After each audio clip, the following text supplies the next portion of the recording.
Uyqumadik-ku, menga-chi, dada? Sanga yo'q.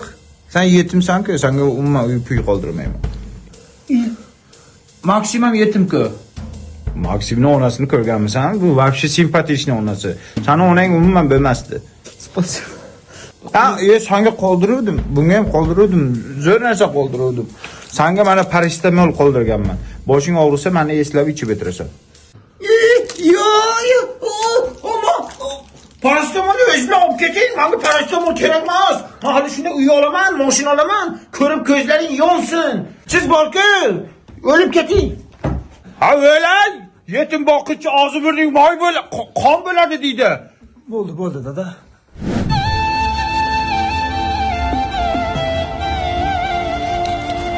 Ha? Nima bo'ldi, yig'lab o'tiribsan? Yetim yer ekan. Kim uni dardini yer ekan?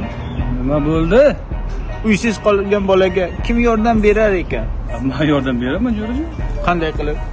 Ipoteka xizmatini olib beraman. Ular aldamaydimi? Yo'q, sen pasporting bor, to'g'rimi?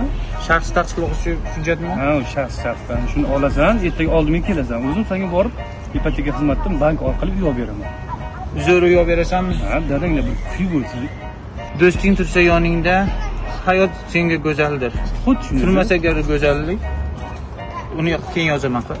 O'zimda dadam zo'r aktyor sifatida olganmi? Qani yetimsanmi? Нормальный играл, актерский, популярный. Ya mashinik. Bravo, sizga Oscar berish kerak.